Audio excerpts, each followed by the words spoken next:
Hi everyone, I'm Andy and I work at PSE, a team that does privacy at the Ethereum Foundation.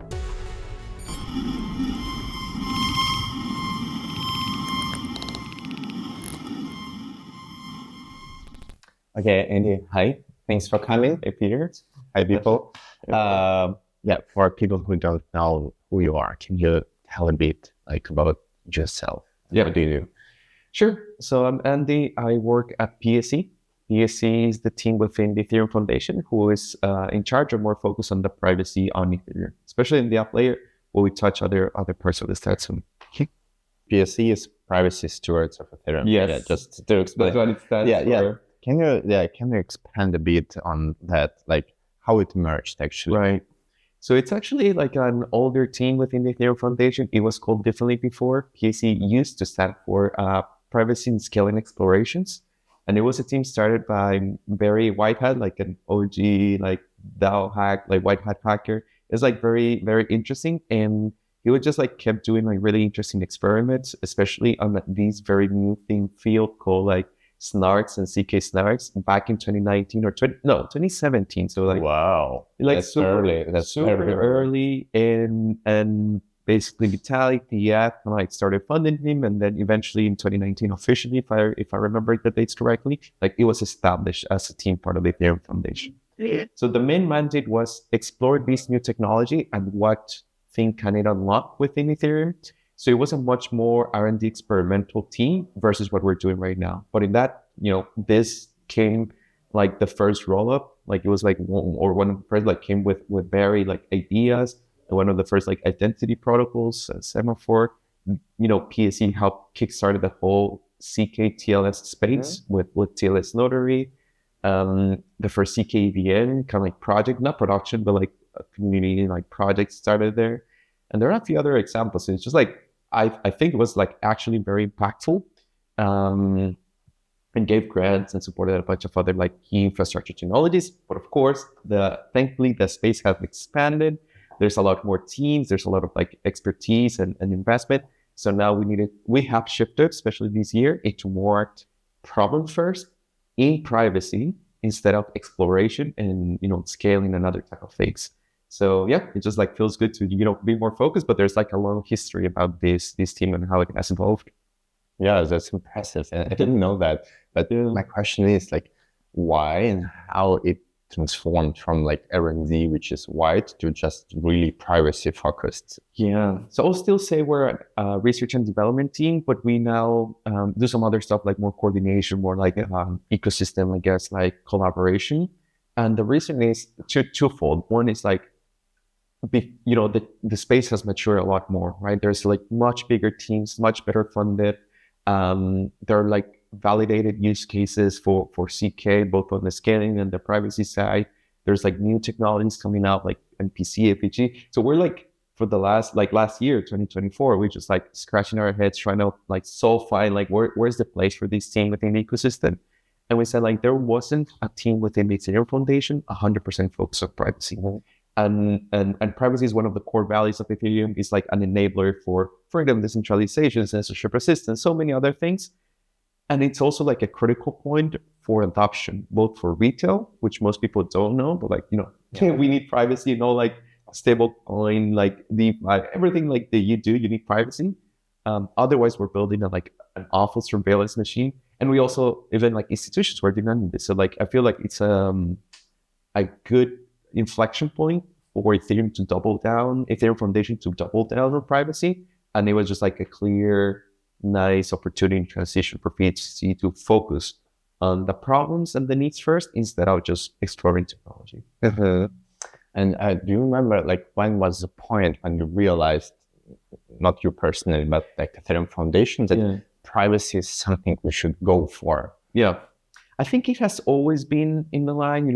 I recently had a chat with a colleague who were saying oh, we need to add privacy on the validators with Thor 10 years ago. It was a PR or an idea. So it has always been part of the DNA, but over the years it has been, reprioritized, under-prioritized, it's the ecosystem in general kind of has the growth of the pain of growing and scaling, and now there's the pain of okay, how do we maintain our values, like core values within the protocol? And I think we're on that stage now. And yeah, so I think like for our team particularly, it was like this year, especially at the beginning of the year, this transformation from like more of an exploration to like a problem solution ecosystem coordination first team. So that has been our transition this 2025. And I think for the Ethereum Foundation, it's just like, this is the year that is just like doubling down on privacy. There's just like so much like tailwind. There's so much like new teams spawning up. There's like, I don't know, this big narrative push. There's like great orgs as well, like there's you guys and others like collaborating. So it just feels like the right time to put that gas on the pedal and like accelerate the roadmap. Yeah. And what are the core challenges or problems that you tackle and that you see as some obstacles for making the whole ecosystem private? Like basically, what do you work on? Yeah. So it is very broad, right? Because it's privacy, as like I would like to define it, is like your ability to control what information to show to whom, by when, for how long, etc. So what information is just like everything, right? Like how you interact with the blockchain, how you query data, like what type of actions you take, in which wallets, your IP. There's like so many like information elements or personal identifiable information that you can leak that you would want to add privacy, right? So how I see this is there's the privacy at the base Ethereum layer as the protocol layer. There's privacy on the application layer that you can build, and there's privacy that you can build on layer 2s and above, right? So I think, I don't know, at this moment, PSE is focusing on the application layer. We will still like try to support some like EIP, some like process, try to analyze what things might negatively impact privacy if we like start, doing hard forks for Ethereum. We're also not focusing there as much, and we're also not focusing as much on like layer 2 constructions, which are like phenomenal teams or also tackling this. So that is one, like on the application layer. So it's like, okay, from the application layer, what type of like use cases have the most demand for it, and where are the gaps, right? The good thing is like this ecosystem has expanded so much that they're like great teams following different technologies, different approaches, just to mention some, right? Like from CK, that is one of the most mature, the first ones to mature, to like MPC and FHE and TE and threshold encryption and IO and garbled circuits. These are all just like fancy words to say there are many ways to approach a problem, many different technologies. And within PSE, I think we want to do two things. One is map out what is the problem space. It's like, what do people need and where we're not being able to meet those needs. And then map out the solution space, which is like, which teams are working on what. And then we can try to fill the gaps. Maybe it's connecting people, maybe it's creating standards, maybe it's creating, I don't know, shared practices. And then, or maybe just like creating this piece of technology that if PSE kind of like puts the pedal, accelerates, it benefits everyone. So I feel that's kind of like our mind shift, our way we want to collaborate and like steward, guide, support the ecosystem. And yeah, there's like just so many things we could be doing, but this is just like high level like answer to that. Yeah, that's fine. You just have like 20 minutes, so it's perfectly fit. Right. Maybe as the next interview we'll make, it will be more expanded. I hope we'll have time. Right. Somewhere, sometime. But so I mentioned that like a lot of people who are watching this now, they're like privacy savvy and maybe they would like to contribute or to help or to be a part of PSE. Is it possible, and like, is there any space for contribution or being a part of it? Yeah, that's amazing. So the first thing I would say is very recently we published our privacy roadmap, like just searching if the Fellowship of Ethereum Magicians PSE roadmap for 2025 and beyond. And to make it easier to understand, we basically divided our work in three big buckets. One is private reads, private writes, and private proving. So private reads is like all the interactions that you do with the blockchain when you query data, right? Like how do you query your balance, the assets, your wallet, how do you connect, how do you send those through the network layer, like a lot of RPC stuff.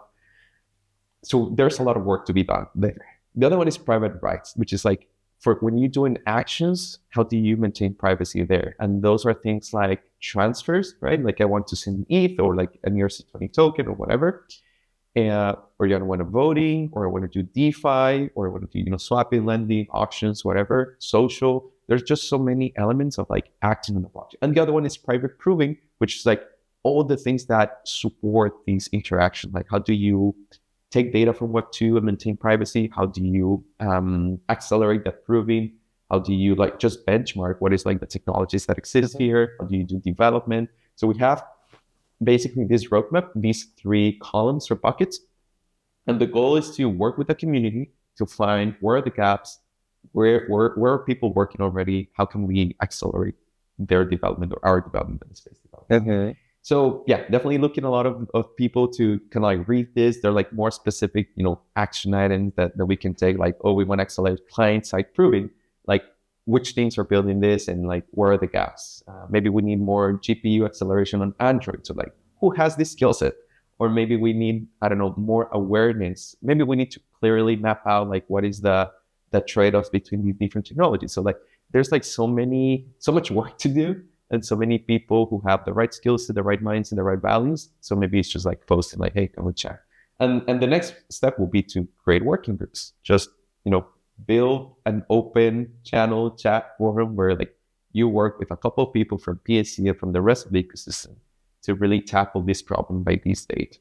I think that's the best way to collaborate, contribute, but just even before, committing, just go there, read it, give feedback, tell us what is missing and what things kind of like make us sound to you. Yeah, amazing. Okay, like short take on like the future of Ethereum. Like, how do you think it will look like say, in 5 years, and where are we moving now, and what we should expect, and what are the major vectors we should expect? Right. So I expect Ethereum to continue to scale and grow. That is one of the main focus for the Ethereum Foundation in general and the ecosystem.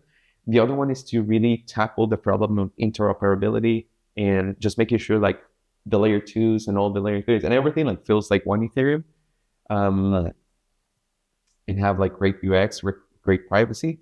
But the third one or the fourth one is to have privacy embedded seamlessly across the stack. So I would expect like in 2 to 3 years, most of the transfers that happen, most of the actions, like the critical actions that happen, which for me are like ETH transfers, ERC20 transfers, like stablecoin transfers, and DeFi happen on privacy protocols by default. And that does not mean necessarily that the layer 1 will be private like other like blockchains, but that users, wallets, infrastructure, teams prefer to use privacy protocols that have great UX, that have great cost, or like, almost the same as like transparent actions, that they have optional compliance if they want to, comply with whatever regulator, but the people feel comfortable and prefer to use these mechanisms. That is the vision, that is the goal, that is the kind of like the dream where it should be Ethereum in 2 to 5 years. Yeah, it's a beautiful vision. And talking about vision, let's imagine that the ideal internet of futures that you want, not just Ethereum, but like in general, the whole web infrastructure. How would it, like, imagine we have it private, secure, resilient, decentralized, like all the like the dreams that we have. Like, how would it look like, and how would the life of people change in these circumstances? Like ideal world of web. Yeah, is the ability to own your assets, like your money, and the ability to take it wherever you want. The ability to take your identity and your digital, history with you. I think it's the most important promise, without being surveillance, captured, without being like censored or enforced. And that is the vision that we're building towards, right? So like, if I'm a normal person, like I can escape my inflation, or I can escape my, monetary controls from my country if I need to, right? And if I want to collaborate, I don't know, with whatever, like compliance agency, like I have the freedom to do it, but it's returning much of the information, knowledge, and value and ownership back to the individual. I think that's the vision of like self-sovereignty that people will be able to get. So like, it will feel almost like cash. Like that's almost a vision that I think for these private transfers, like people, it's it's composable, it's atomic, it's like fungible, it's private. It's just like something that you and I kind of like agree and receive and see the effects of our actions instead of the whole world seeing the whole history, that the right now it's in blockchain. And the same with DeFi, right? Like you can escape your own country or local like financial situation, for better or for worse, with a global DeFi market that you permissionlessly use without big trackdown and put the pressure on you if you utilize them. So I think that those are kind of like the two ideas. And then it's just like this third one, which is like your identity, right? You can take it over to another system if you don't like your social networks. You are not being, tracked down, cookies, profiled. Without these elements, monetary, financial, and non-financial use cases, like we cannot build a better future, and we need privacy to be part of that. 100%. Yeah, 100%. That's why we are doing what we are doing, right? I agree. Okay. Unfortunately, I mean, I love the discussion with you. Unfortunately, we have to round up, so it will be just the last one. Yeah.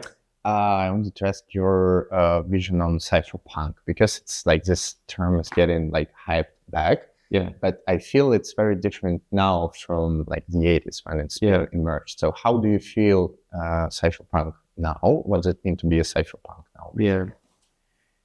So cypherpunks are the foundation, I feel, of all this movement, and we have drawn so much inspiration and ideology from past history and heroes. So it's like pay homage to that. But it's also, I have seen that it is not enough to preach a message of confrontation, secrecy, anti-government, or like anarchism necessarily. At least my personal view of like how this new generation is absorbing cypherpunk is like we are looking for privacy to enable us to give freedom, to enable us to give democracy, to enable us to like unlock all these positive aspects of our life that without it we couldn't have it. So I like the new kind of like cypherpunk movement, cypherpunk, like DeFi punk. It's just like all these like newer branches or newer reinterpretations of the cypherpunk movement in a more positive light, I guess, more as an enabler versus like a defender necessarily. Thankfully, the crypto wars, like the cryptography wars, like we're fought and won the last two. So maybe we're lucky to be in a different, environment. But in my view, like the cypherpunk movement, it's global now. It's more on the positive aspects. It's more highlighting all the things that we gain with privacy versus all the things that we are defending that like we could lose if we don't have it. I much rather prefer this kind of new messaging, new vibe, new like push from these newer generations. Yeah, perfect. Okay, thanks for sharing. Yeah, thanks for coming. Yeah, thank you. Yeah, it was a pleasure. Yeah, likewise. Thanks for watching. Ciao. Ciao.